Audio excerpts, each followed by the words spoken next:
कि कनाडा में काफ़ी सारे लोग डिपोर्ट किए हैं एयरपोर्ट से, जो एयरपोर्ट पे आए और डिपोर्ट कर दिए गए, तो वो इलीगल हो जाते हैं। इलीगल माइग्रेंट्स, इमिग्रेंट्स कह दिया जाता है उनको। यस, गवर्नमेंट्स के पास पावर होती है किसी को डिपोर्ट करने की। हेलो दोस्तों, welcome back to my channel Kirti the Indo Canadian explorer. आज का टॉपिक जो है ना, वो कुछ हद तक स्टूडेंट्स के कंसर्न से रिलेटेड है, या वैसे थोड़ी इन्फॉर्मेशन देने की कोशिश कर रहा हूँ कि जो डिपोर्टेशन वर्ड है उसको, जैसे हम कह देते हैं किसी कंट्री से किसी का डिपोर्टेशन हो गया, तो वो एक्चुअली क्या है और किन कारणों से किसी की डिपोर्टेशन हो सकती है। सो उस बारे में थोड़ा बताने लगा हूँ। डिपोर्टेशन का सिंपल सा मतलब है जब कोई आदमी फॉरेनर होता है और किसी दूसरी कंट्री में जाता है और उस कंट्री के लॉज के मुताबिक उसकी स्टे वहाँ पे अनलॉफुल है या वहाँ के लिए ख़तरा है, तो उस आदमी को वहाँ से जो कंट्री है वो हटा दे, उसको रिमूवल कह देते हैं,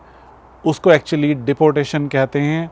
और यहाँ पर इस टाइम काफ़ी सारे स्टूडेंट्स के मन में डर होता है कि अगर वो ओवरस्टे करें, या कई जो टेम्प्रेरी फॉरेन वर्कर्स होते हैं जो ओवरस्टे करते हैं, बेसिकली उनके वीज़ा टाइम से ऊपर रहते हैं, उनको कई बार डर होता है कि कहीं उनकी डिपोर्टेशन ना हो। तो उस बारे में आज बात करेंगे। दोस्तों, डिपोर्टेशन के ना कई कारण होते हैं। डिपोर्टेशन का पहला कारण तो ये होता है, आज के जो वीज़ा सिस्टम है, वीज़ा सिस्टम में क्या होता है, आपको एक सर्टेन डेट से एक सर्टेन डेट के लिए कंट्री वीज़ा देती है।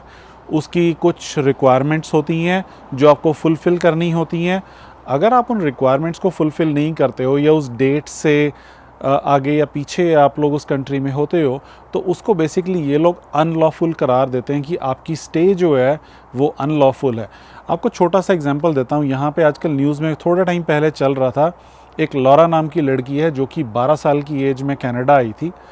और फ्रांस की एक्चुअली वो रहने वाली है। उसने यहाँ पे रेफ्यूजी स्टेटस अप्लाई किया था और उसको एक बार पहले भी हटाने का कैनेडियन गवर्नमेंट ने ऑर्डर निकाला था। उसके बाद में फिर उसको दोबारा एक डिपोर्टेशन लेटर मिलता है और आज की डेट में वो लगभग 30 साल की उम्र की है और वो कहती है कि भाई मतलब उसको टाइम चाहिए। वेयर एज अगर आप देखें तो कैनेडियन गवर्नमेंट अपने कानून के हिसाब से जाती है कि आपका वीज़ा या आपका स्टे ख़त्म हो चुका, या आपको अब यहाँ से जाना पड़ेगा। तो इस तरह की जब आप खबरें देखते हैं ना, तो आपको अंदाज़ा होता है कि यस, गवर्नमेंट्स के पास पावर होती है किसी को डिपोर्ट करने की,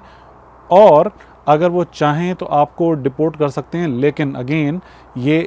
इंक्लूडिंग फॉरेन नेशनल्स पे ही होता है। फॉरेन नेशनल्स जो कि किसी कंट्री से दूसरी कंट्री में आते हैं, चाहे वो पढ़ाई कर रहे हों, चाहे वो काम कर रहे हों, चाहे वो रेफ्यूजी स्टेटस पे आए हों, अगर उनकी रिक्वायरमेंट्स वो नहीं मीट करते तो यस, कंट्री डिपोर्ट कर सकती है। यहाँ पे आपको एग्जांपल देना चाहूँगा, अभी शाहरुख खान की रिसेंटली एक मूवी आई थी डंकी।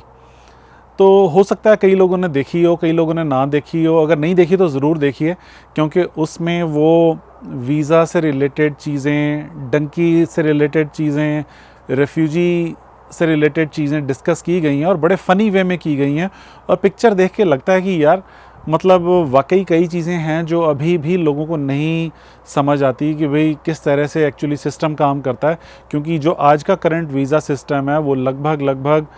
ऐसा सिस्टम है कि उसको ट्रैक किया जा सकता है कौन कहाँ है, कैसे है, क्या काम कर रहा है। और इवन ये जो सिस्टम है वो यूनाइटेड स्टेट्स लेकर आया था, और मतलब एक पूरा सिस्टमेटिकली उसको बनाया गया था ताकि कोई भी फॉरेन नेशनल है किसी कंट्री में आता है तो उसको ट्रैक किया जा सके, वो क्या काम कर रहा है और लगभग कितने टाइम तक उस कंट्री में रहेगा। ये चीज़ें पहले डिसाइड हो चुकी होती हैं जब किसी को वीज़ा मिलता है। क्योंकि मेरे वीडियोस जनरल इन्फॉर्मेशन के लिए होते हैं, सो जो कुछ रीज़न्स हमें पता हैं कि किस वजह से डिपोर्टेशन होती है लोगों की, उसमें पहला रीज़न है कि अगर आप उनकी वीज़ा रिक्वायरमेंट्स फुलफ़िल नहीं करते हो। जैसे एग्जांपल है कि उनकी वीज़ा रिक्वायरमेंट है कि आपने यहाँ पे लगभग $15,000 लेकर एग्जांपल के तौर पे आना है इस कंट्री में, ताकि आपके लिविंग एक्सपेंसेस आपके पास हों एटलीस्ट 5-6 महीने के। और अगर आप $15,000 नहीं लेकर आए हो और आपको अगर बॉर्डर सिक्योरिटी ऑफिशियल ने रोक लिया और आपको पूछ लिया कि आपके पास कितने डॉलर्स हैं, और आपके पास अगर नहीं है, तो वो हो सकता है चांस बन जाए आपको डिपोर्ट करने का। दूसरा होता है कि अगर आपने कोई मिसरिप्रेजेंटेशन की है कि आपके डॉक्यूमेंट्स गलत हैं, और वो अगर आपके पकड़े जाते हैं तो उसके बाद आपको डिपोर्ट कर दिया जाता है, ताकि आप उनको ये लगता है कि ये आदमी हमारे लिए थ्रेट हो सकता है। और तीसरी चीज़ जो एक बड़ी कॉमन होती है कि अगर आपके जो होम कंट्री है उसमें कुछ ऐसा हो जहाँ पे आपका कोई पहले क्रिमिनल रिकॉर्ड रहा हो या वॉर क्राइम्स रहे हों, तो उस तरह के आदमी को कोई कंट्री आने नहीं देना चाहती, क्योंकि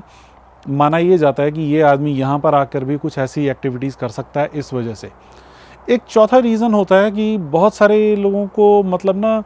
डिपोर्टेशन का ख़तरा इसलिए सताता है क्योंकि उनके कोई इमीडिएट फैमिली मेम्बर्स ऐसे होते हैं जो कहीं क्रिमिनल एक्टिविटीज़ में हों या कोई टेरर प्लॉट्स में हों, तो उस तरह के लोगों को कंट्रीज़ डिपोर्ट कर देती हैं ताकि वो उस कंट्री के लिए ख़तरा ना बन सकें। एक पांचवा रीज़न ये होता है कि कई लोगों को डिपोर्ट कर दिया जाता है क्योंकि वो लोग अपने वीज़ा टाइम से ज़्यादा वहाँ पर स्टे करते हैं। अब वो स्टे करते हैं तो वो इलीगल हो जाते हैं, इलीगल माइग्रेंट्स, इमिग्रेंट्स कह दिया जाता है उनको। ऐसे बहुत सारे लोग अमेरिका में भी हैं, इंग्लैंड में भी हैं, और न्यूज़ के थ्रू हमें सुनने को जब मिलता है तो दुख होता है कि ये लोगों को यहाँ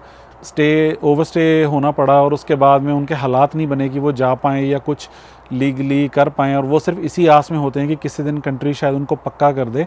या कई केसेस में वो डिपोर्ट भी कर दिए जाते हैं। और वो डिपोर्टेशन इसलिए होती है ताकि लोकल जो जॉब मार्केट है उसमें लोकल लोगों को काम मिल सके लीगली, क्योंकि जो ओवरस्टे वाला आदमी है वो ऑब्वियसली कहीं ना कहीं चोरी छुपे काम ढूंढता है, जिसकी वजह से लेबर मार्केट ख़राब होती है या जिसकी वजह से एक स्किलफुल आदमी है उसको आगे काम नहीं मिल पाता। तो इसलिए कई बार ये इस वजह से भी डिपोर्ट कर देते हैं। एक और रीज़न जिसकी वजह से कई लोगों को डिपोर्टेशन का ख़तरा होता है या डिपोर्ट कर दिए जाते हैं वो होता है पब्लिक हेल्थ। अगर मतलब किसी कंट्री की कॉम्प्रोमाइज़ हो रही है, मान लीजिए कोई फॉरेन नेशनल आया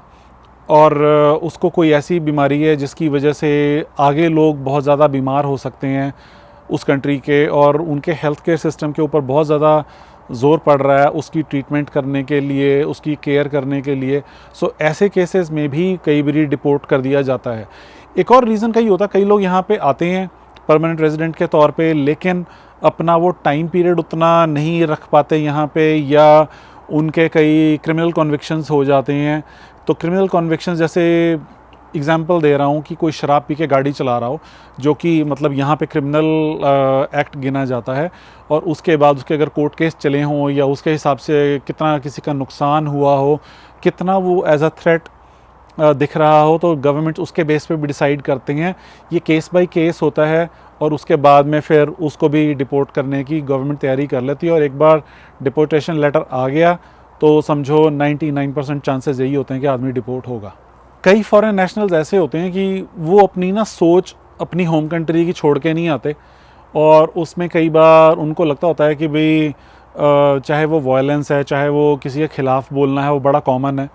और ये चीज़ें कई बार अच्छी तरह निगाह से नहीं देखी जाती। सो इस वजह से भी कई लोग मतलब ऐसे फंस जाते हैं कि जैसे सरकार के बारे में लगातार कुछ ना कुछ बुरा बोले जा रहे हैं जिससे सरकार को ख़तरा हो सकता है, या किसी कम्युनिटी के बारे में इतना ज़्यादा बुरा बोले जा रहे हैं कि उनको लगना शुरू हो जाए कि यार ये तो नफ़रती बातें हो रही हैं। सो इस वजह से भी कई बार सरकार कहती है कि नहीं, ये हमारी सोसाइटी के लिए ख़तरा है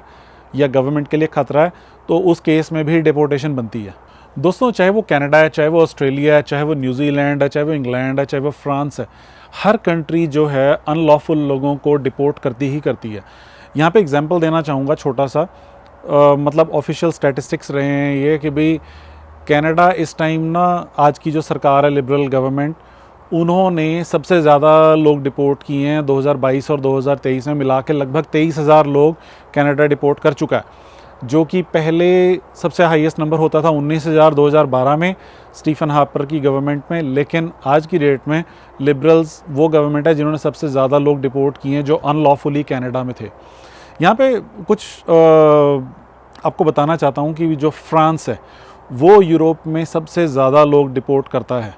और उसके बाद में जर्मनी और इंग्लैंड भी हैं जो काफ़ी लोग डिपोर्ट कर देते हैं अपनी कंट्री सेफ़ रखने के लिए, क्योंकि इनके आफ्टर ऑल ना सेफ्टी मेजर्स हैं। कोई आदमी ख़तरनाक हो, कोई आदमी सरकार के ख़िलाफ़ काम कर रहा हो, सोसाइटी के ख़िलाफ़ काम कर रहा हो,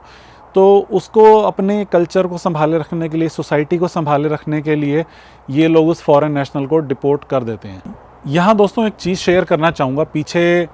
कुछ लोगों से सुनने को मिला कि भाई ये सुनी सुनाई बात है कि भाई कई लोग कनाडा आए और कनाडा आके उनको एग्जैक्टली पता ही नहीं था कि उन्होंने जाना कहाँ है, या उनके पास उतने पैसे नहीं थे, जो कि उनकी वीज़ा की कंडीशन होती है कि आपको पता होना चाहिए आप कितने पैसे लेकर आ रहे हो या कनाडा में आपको कितने पैसे कितने टाइम के लिए चाहिए। सो उस केसेस में ना बॉर्डर सिक्योरिटी वाले, एयरपोर्ट पे तो आदमी आ जाता है लेकिन बॉर्डर सिक्योरिटी वाले वहाँ पूछताछ करके वीज़ा कैंसिल करके डिपोर्ट करने की पूरी पावर रखते हैं। और ये आप लोगों को इसलिए बता रहा हूँ, कई लोग जो एयरपोर्ट्स पे नहीं गए उनको शायद पता नहीं है कि इमिग्रेशन जो ऑफिसर्स होते हैं, आपको एक बारी वीज़ा तो मिल जाता है, लेकिन जब आप एक्चुअल एयरपोर्ट पे आते हो या सी पोर्ट पे आते हो या रोड, जैसे कि अमेरिका कनाडा का बॉर्डर है, तो बॉर्डर सिक्योरिटी ऑफिसर्स के पास में पूरी अथॉरिटी होती है कोई वीज़ा कैंसिल करने की, आदमी को अरेस्ट करने की, डिपोर्ट करने की, अपनी कंट्री को सेफ़ रखने के लिए। तो कई बार सुनने को ऐसा मिलता है कि कोई आया और कंडीशंस मीट नहीं कर रहा था तो उसको डिपोर्ट कर दिया गया, और ऐसा होता है। सो अगर आप लोग कभी कहीं जा रहे हो तो अपनी पूरी वीज़ा कंडीशंस पढ़ के जाओ, प्लानिंग करके जाओ कि आपसे क्या क्वेश्चंस पूछे जा सकते हैं, क्या आपको वहाँ की लैंग्वेज समझ में आती है, या आपके जो पेपर्स हैं वो आपके पास हैं प्रॉपर, ताकि आप लोगों को किसी को कोई इस तरह की मतलब मुसीबत में फंसना ना पड़े, या आपको इस तरह की अगर कोई क्वेरी हो तो एटलीस्ट आप प्रॉपर सही आंसर दे सको बॉर्डर सिक्योरिटी ऑफिसर को, क्योंकि वो क्वेश्चनिंग कई बार करते हैं और उनकी मर्ज़ी होती है कि वो कितने मर्ज़ी आपको सवाल पूछ सकते हैं। दोस्तों, न्यूज़ के थ्रू तो ना कई बार दिखने में यही लगता है कि भाई अफ्रीका के लोग या इंडिया के लोग ज़्यादा डिपोर्ट होते हैं, लेकिन असलियत में ऐसा होता नहीं है। हर कंट्री किसी फॉरेन नेशनल को, चाहे वो कहीं का भी हो, जब उनके कंडीशंस मीट नहीं करते या कोई क्रिमिनल एक्टिविटी पकड़ी जाती है तो उसको ज़रूर डिपोर्ट किया जाता है। यहाँ पे आप एग्जांपल दे रहा हूँ और ना एक छोटी सी फ़ोटो लगा रहा हूँ कि ऑस्ट्रेलिया जो है वो न्यूजीलैंड, वैसे फ्रेंड कंट्रीज़ हैं, और ऑस्ट्रेलिया जो है वो और न्यूजीलैंड के सिटीजन्स को भी डिपोर्ट करता है जो वहाँ पे जाके क्राइम करते हुए पकड़े जाते हैं। सो ऐसा नहीं होता कि सिर्फ अफ्रीका और इंडिया के लोग ही डिपोर्ट होते हैं, बल्कि कोई भी, कहने का मतलब ये है कि जो लॉ के ख़िलाफ़ काम कर रहा हो या सरकार के ख़िलाफ़ काम कर रहा हो उसको गवर्नमेंट डिपोर्ट कर सकती है। दोस्तों, अभी रिसेंटली ना पास्ट में देखने को मिला था कि कनाडा में काफ़ी सारे लोग डिपोर्ट किए हैं एयरपोर्ट से, जो एयरपोर्ट पे आए और डिपोर्ट कर दिए गए। उसमें बहुत सारे कारण वही होते हैं जो मैंने आपसे बताए। आपको एग्जांपल्स देना चाहूँगा, जैसे मान लो कोई कई बार बुज़ुर्ग लोग आते हैं, या कई लोग थोड़े से कम पढ़े लिखे आते हैं, या पहली बार बेचारे निकले हैं इंडिया से, उनको अता पता ही नहीं होता कि भाई हमसे क्या पूछताछ होगी। और पूछताछ में जब ऑफिसर पूछता है कि भाई आप कहाँ जाओगे, कहाँ रहोगे, या आपका आने का मकसद क्या है, तो कई लोग ना जो पहली बार निकले होते हैं वो घबरा जाते हैं कि भाई हमसे पूछताछ इस तरह की क्यों हो रही है, या वो आंसर देते हुए कुछ का कुछ बोल जाएं। तो बॉर्डर सिक्योरिटी ऑफिसर के मन में ना शक दुगना हो जाता है कि यार इसको ये नहीं पता इसने जाना कहाँ है, या इसको ये नहीं पता इसके पास पैसे कितने हैं। तो ना इस वजह से वो शक इतना ज़्यादा होता है कि कई बॉर्डर ऑफिसर वहीं डिसाइड कर लेते हैं कि ये इस कंट्री के लिए मुसीबत बन सकता है आदमी, और उसको फिर डिपोर्ट कर देते हैं। होपफुली आपको ये टॉपिक अच्छा लगा होगा, थोड़ी जानकारी मिली होगी डिपोर्टेशन के बारे में या कारणों के बारे में। सो फिर किसी अच्छे टॉपिक पे मिलूंगा, तब तक कीर्ति की ओर से bye bye, have a good day. And मेरे चैनल को ज़रूर लाइक कीजिए, शेयर कीजिए, सब्सक्राइब कीजिए, ताकि ऐसी अच्छी जानकारी और आगे लोगों तक पहुंचती रहे।